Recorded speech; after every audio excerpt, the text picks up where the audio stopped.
그 본문은요, 우리가 흔히 얘기하는 그 에베소 장로들에게 하는 그 바울의 고별 설교라고 얘기합니다. 제가 이제 원토로 나눌 건데요. 일단 오늘 저희가 이제 27절까지 읽었어요. 근데 사실 27절까지 본문 중에 요 두 개의 단락으로 나눠질 수 있어요. 한번 눈만 와보세요, 여러분. 17절에서 21절까지가 있고요. 그리고 22절에서 27절까지가 있어요.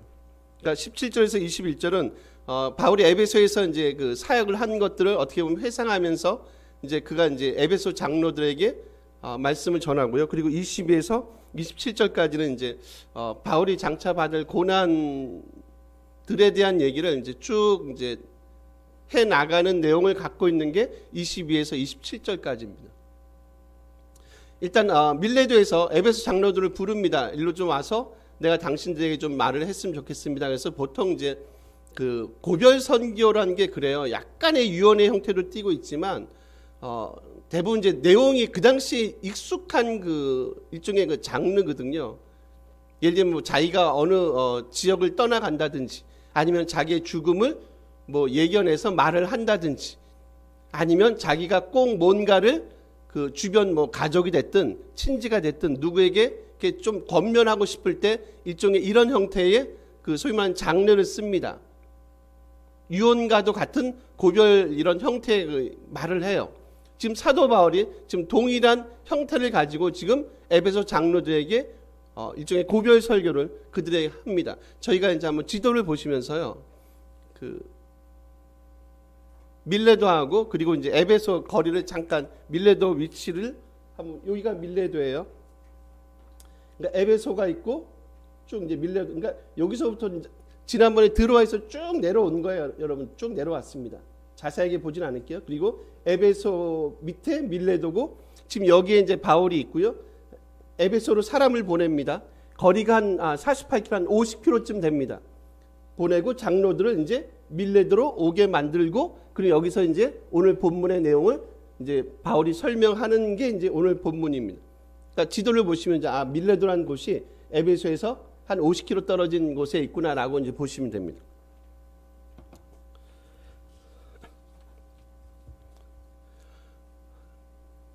여러분, 이제 요즘 한번 이렇게 그러니까 뭐 이제 정치 얘기는 아니세요.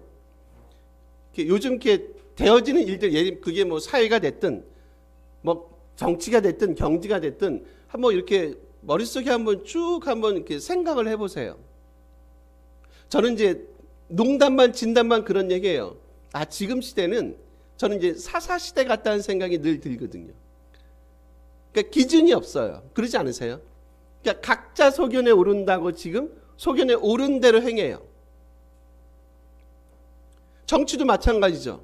정권이 바뀔 때마다 교육 정책이 바뀌고, 뭐 예를 들면 복지가 바뀌고, 뭐가 바뀌고 또 바뀌면 또 바뀌고 또 바뀌고, 일정한 기준이 없죠. 되게 좀 그렇지 않으세요? 당연히 곧 쌓인 피해는 국민들이 봐요. 백성들이 봅니다. 좀 안 그랬으면 좋겠어요. 누가 정권을 잡든 그 정책에 대한 철학이라는 거 있지 않아요? 정치를 1, 2년 하신 게 아닌데 참 안타까운 마음이 들어요. 정치 얘기하는 거 아니에요. 오늘 사도 바울이요, 지금 에베소 장로들에게 자기의 이제까지 사역을 일종의 보고하듯이 보고를 합니다. 그리고 앞으로 자기가 어떻게 될 것인지를 지금 마치 예언의 형식으로 말을 미리 해요. 그러면서 사도 바울이 하는 게 있어요. 그게 뭐냐면, 너희가 나를 좀 본받았으면 좋겠다는 거예요.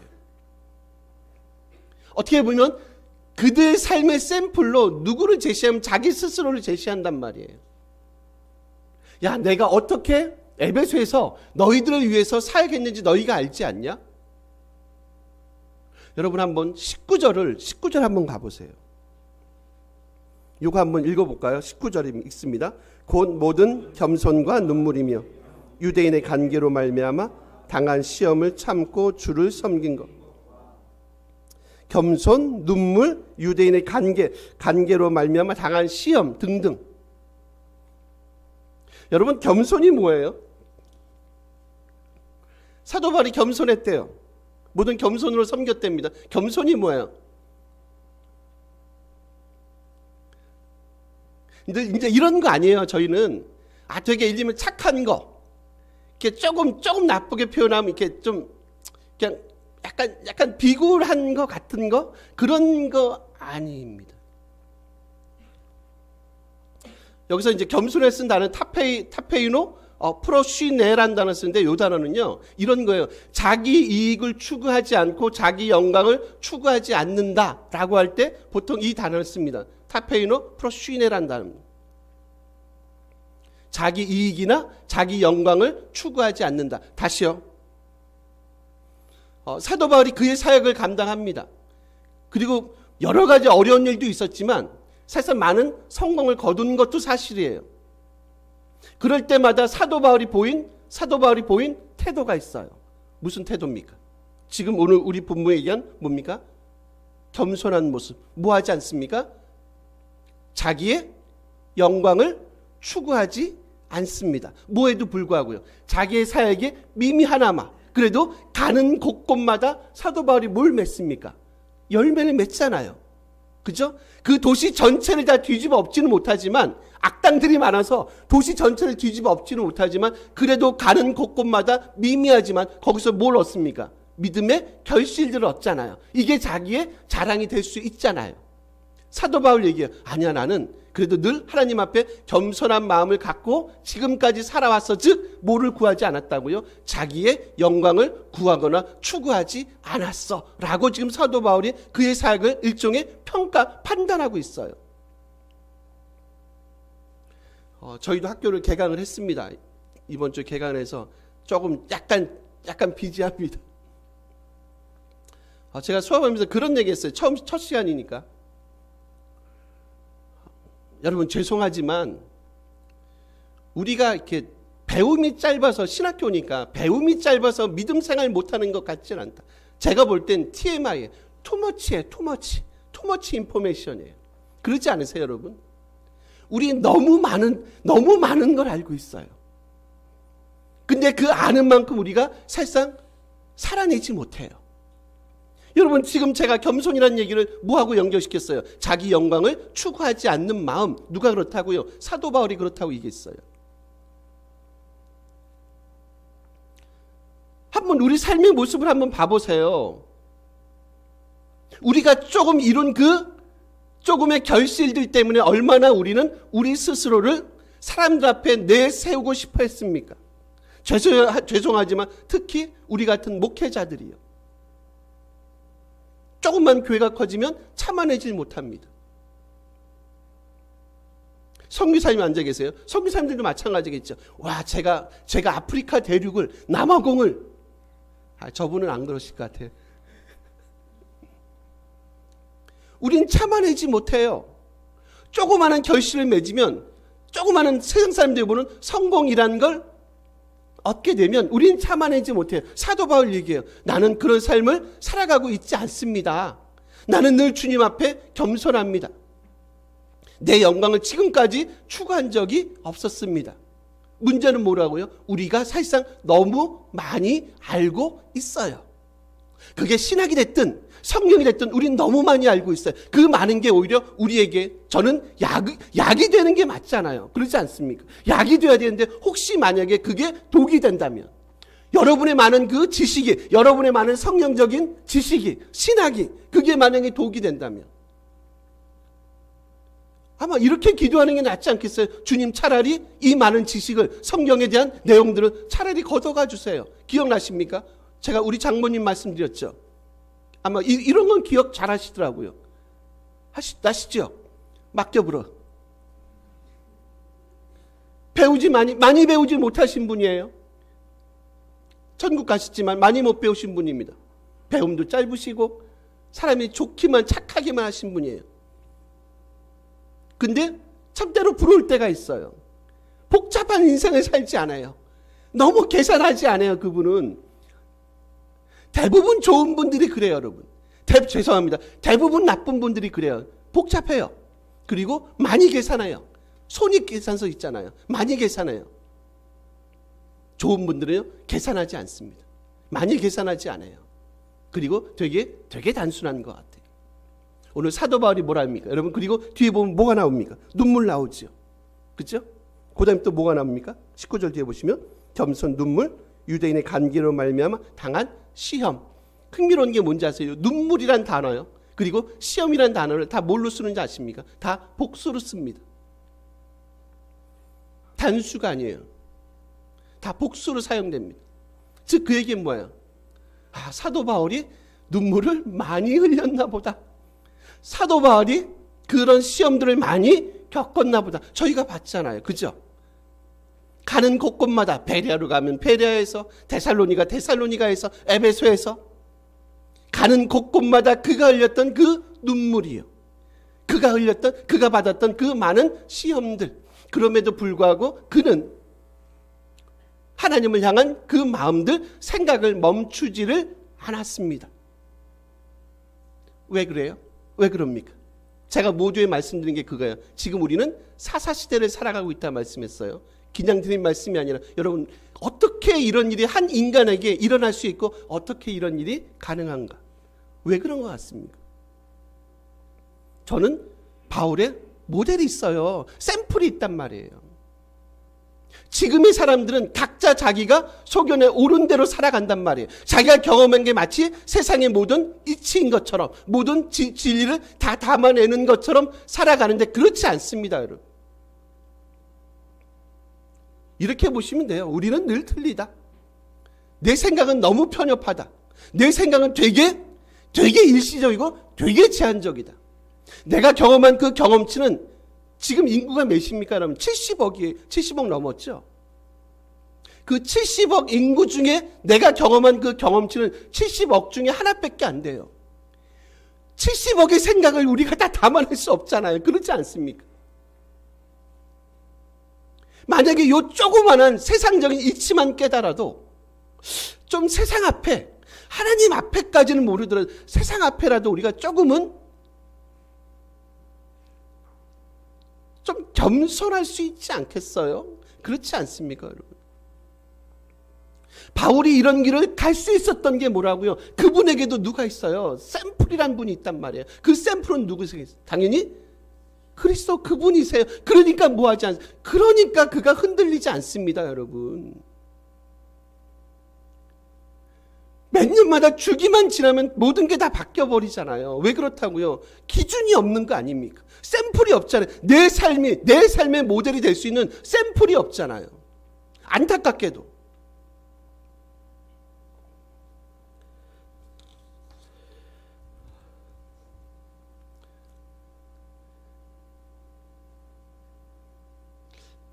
주님을 한번 좀 깊이 좀 생각을 했으면 좋겠습니다, 여러분. 바울의 모델일 뿐만이 아니라 우리 삶의 모델이신 예수 그리스도. 그래서 사실상 어떻게 보면요, 오늘 본문도 바울의 그 삶하고요, 주님의 삶을 사실상 되게 많이 일치시켜요. 바울이 그런 삶을 살아갔잖아요. 사실상 그런 삶을 누가 살아가셨습니까? 주님, 그분이 살아가지 않으셨습니까? 그분은 늘 하나님 앞에 어떠셨습니까? 늘 하나님 앞에 겸손하지 않으셨어요. 자기 영광을 추구하지 않으셨거든요. 생각해 보세요. 그분이 이뤘던 그 엄청난 결실들을 생각해 보세요. 이 인류를 구원하신 그분의 엄청난 결실에도 불구하고 그는 당신의 영광을, 당신의 자랑을 추구하지 않으셨어요. 그래서 바울이 그거 본 거 아닙니까? 늘 이 땅을 향한 눈물로 가득 찼던 주님의 그 마음, 예루살렘을 향해서 우셨던 그 주님의 마음, 그 눈물을 여러분 한번 기억해 보세요. 이 땅의 현실을 여러분 한번 기억해 보세요. 우리 한국교회의 이 땅의 현실을 한번 기억해 보십시오. 여러분 답답하시죠? 저희 잠깐 서서 얘기했죠. 왜 갑자기 이런 사건들이 이렇게 많이 일어나지? 이제 몇 년 안에, 아까 태영 집사님이 얘기했습니다. 5년 안에 훨씬 더 많은 일들이 벌어질 거다.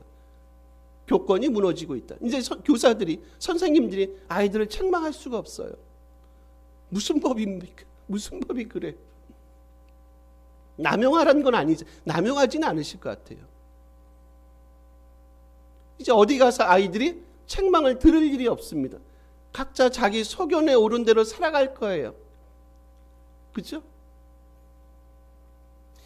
바울에게 얼마나 많은 시련과 고난이 임했습니까?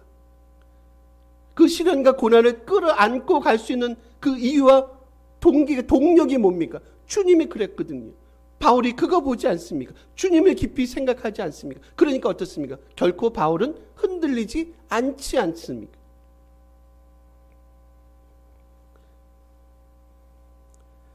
여러분 21절 한번 보실래요? 한번 요거 읽어주세요. 읽습니다. 유대인과 헬라인들에게 하나님께 대한 회개와 우리 주 예수 그리스도께 대한 사도 바울이 선포했던 선포의 메시지가 뭐예요? 회개하십시오 아닙니까? 주님이 처음 나오셔서 하신 말씀이 세례 요한이 처음 나와서 한 얘기가 뭡니까? 회개하라. 천국이 가까웠다. 주님이 처음 오셔서 하신 말씀이 뭔가요? 회개하라. 천국이 가까웠다. 회개하고 이 믿음은 이 둘은 뭡니까 여러분? 동전의 양면 같은 거 아닌가요? 수업을 하는데 한 번은 여자 전사님이 질문 한번 하세요. 용서하고 들으십시오. 약간 막 이렇게 앵그리 버드가 돼가지고 너무 잘한대요 교회에서. 뭐 예배 한 번도 빠지지 않고 새벽 예배 다 나오고 금요기도에 다 나오고 당연히 예배는 다 나오고 너무너무 모범적인 외적인 모습을 이렇게 보여주는데 너무 아닌 거라는 거예요, 여러분. 너무 아니다. 그 저보러 왜 그렇습니까? 그래서 제가 그랬죠. 그걸 왜 저한테 물어보세요? 제가 어떻게 알아요? 본인이 알겠죠. 그럼 제가 그 얘기는 했어요. 그 유대인들 성경에 보시면 그 당시 생각한 온전함 우리가 배우잖아요. 온전함이라는 게 있다. 그 온전함은 제가 두 가지 영역 말씀했는데 세 가지 영역이라는 게 있다. 마음과 생각의 영역, 그리고 언어의 영역, 그리고 손발의 영역, 행동의 영역이라는 게 있다. 그걸 가지고 유대인들은 온전하다라고 얘기한다. 아무리 손발이 잘 움직여도 만약에 언어가 회심하지 않으면 그리고 마음이나 생각이 변화가 일어나지 않으면 유대인들은 그 당시 1세기 사람들은 그거를 온전하다라고 표현하지 않는다.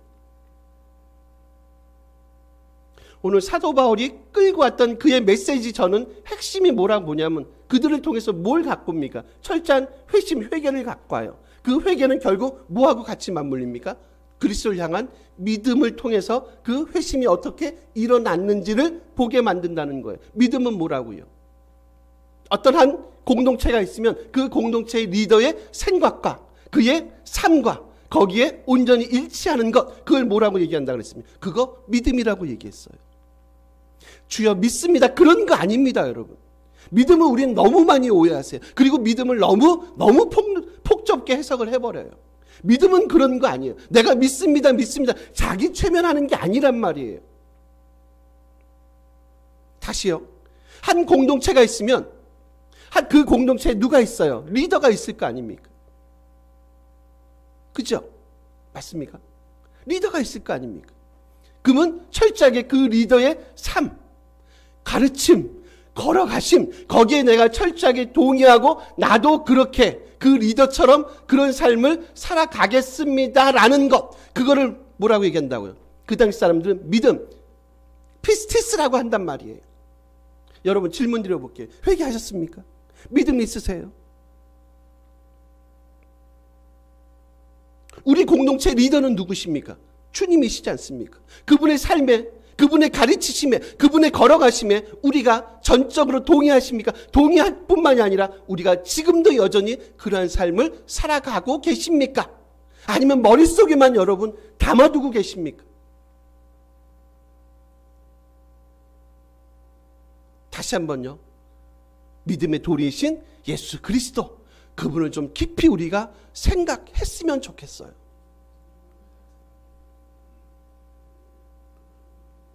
결국 그것이 우리로 하여금 이 길을 가는데 그래도 부족하지 않도록, 그래서 우리가 걸어갈 수 있는, 앞으로 나갈 수 있는 동력이 되지 않겠습니까, 여러분?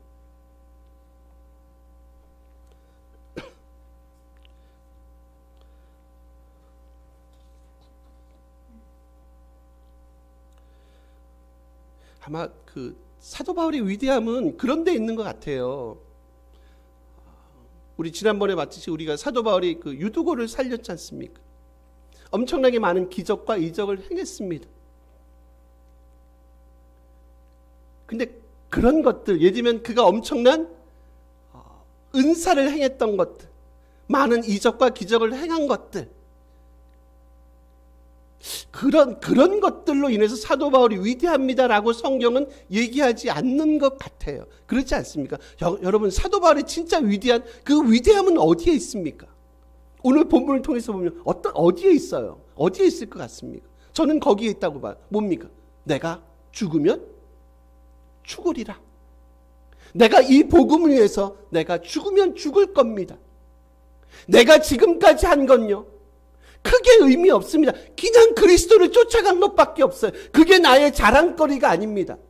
장로님들, 제가 여러분을 위해서 얼마나 많은 눈물들과 얼마나 많은 시험들을 겪었는지 아십니까? 제가 저의 영광을 추구하지도 않았습니다. 그런데 이게요, 저의 자랑거리가 아니라 그냥 주님이 가셨던 그 길을 그냥 저는요 종으로서, 둘로서로서 종으로서 쫓아갈 뿐입니다. 이게 저의 자랑입니다. 저는 죽으면 죽을 겁니다. 죽이시면 죽을 겁니다. 라는 그런 고백들, 그게 위대한 사도 바울의 삶의 모습들 아니겠습니까, 여러분? 우리 22절 한번 가보세요, 여러분. 한번 읽어주세요. 읽습니다. 보라, 이제 나는 성령에 매여 예루살렘으로 가는데.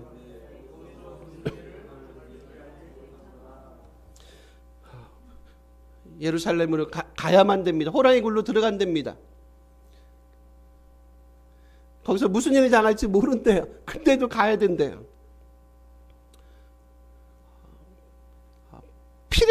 필연적인 여정입니다. 예루살렘으로 가는 게. 그리고 필연적이지만 되게 불확실해요. 그럼에도 불구하고 그분이 사도 바울이 가신대요. 성령의 음성을 들으신 겁니다. 저는요, 지금 말씀한 죽으면 죽으리라의 그 신앙이라는 게 바로 지금 여기서 사도 바울의 이런 고백들을 통해서 저는 나온다고 봐요. 다시 말씀할게요. 이 여정은 내가 피하고는 싶지만 내가 필연적으로 내가 이 길을 가야 됩니다. 대신 그 여정이, 그 길이 되게 불확실합니다. 때론 내가 죽음을 당할 수도 있습니다. 그럼에도 불구하고 나는 가야만 됩니다. 그래서 여러분 24절 한번 다시 가볼게요. 눈만 읽지 마세요. 내가 달려갈 길, 주 예수께 받은 사명이라고 얘기해요. 여기 단어 하나만 소개해 드릴게요. 달려갈 길이란 단어입니다. 드로모스란 단어예요. 드로모스입니다. 요거 운동 경기의 언어입니다.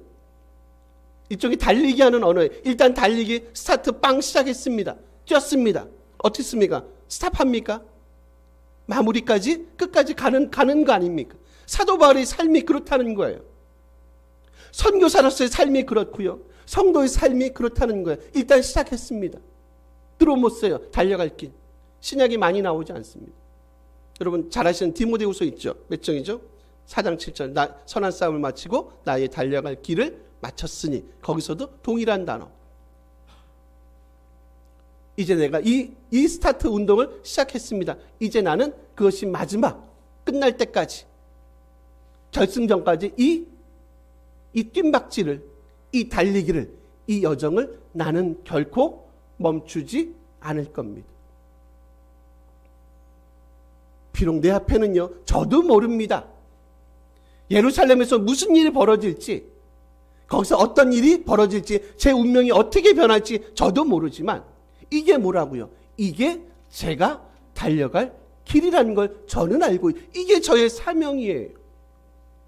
이게 저의 사명. 그래서 저는요, 여기서 멈출 수 없어요. 누구에게 말합니까? 장로님들에게요. 저는 이제 한번 여러분 감정이입을 한번 해보세요. 사도 바울이 이 말씀을 그 장로님들에게 전하면서 마음에 어떤 생각을 했을까?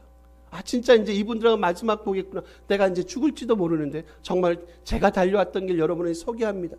여러분도 이런 믿음의 삶을 살았으면 좋겠습니다. 그렇지만 여러분, 제 삶이 결코 죽음으로 패배로만 끝나지 않을까. 결국 주님이 승리하셨듯이 저의 삶도 결국 승리와 부활의 삶으로 마지막을 장식할 거예요. 사도 바울이 얘기했던 그 말 속에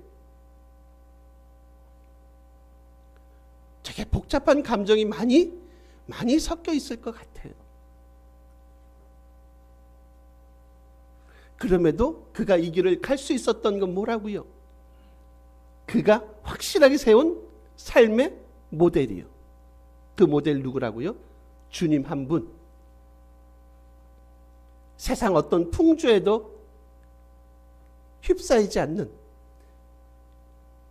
그래서 해만 바뀌면, 예를 들면 사람만 바뀌면 또 바뀌는 게 아니라 누가 바뀌어도, 정권이 바뀌어도, 어떤 일이 벌어져도 결국 그냥 그분만 바라보고 가는 그 사도 바울의 삶의 모습들, 결국 오늘 본문을 통해서 저희들에게 말씀하고 있지 않습니까? 정리할게요.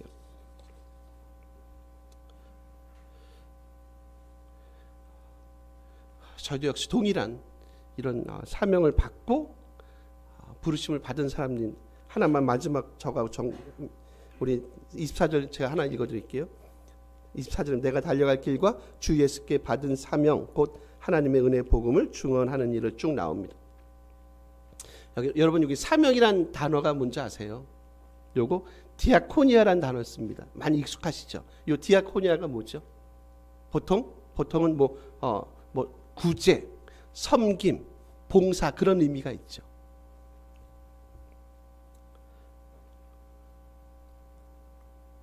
주로 누구와의 관계를 통해서 이건 많이 사용됩니까? 자기 주변 이웃들입니다.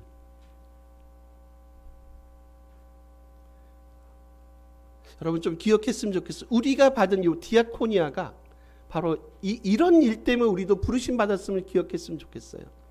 우리 주변에 있는 동료들, 이웃들, 같은 믿음의 식구들. 바울의 사명이면서 동시에 우리의 사명이기도 한 겁니다. 그래서 늘 주변을 돌아보시는 겁니다. 구제하시고 봉사하시고 섬기시고 삶을 나누시고 마치 누가 그랬듯이요. 바울이 마치 누가 그랬듯이요. 주님 그분이 그러했듯이. 바로 이것이 우리 평안교회가 받은 사명임을 여러분 꼭 좀 기억했으면 좋겠어요. 한국교회가 받은 사명임을 꼭 좀 기억했으면 좋겠어요. 이것 때문에 우리가 이 땅에 존재함을 꼭 좀 기억했으면 좋겠어요. 이런 은혜가 우리 가운데 있기를 간절히 소원합니다. 우리 같이 한번 내용을 기억하시면서 같이 한번 통성으로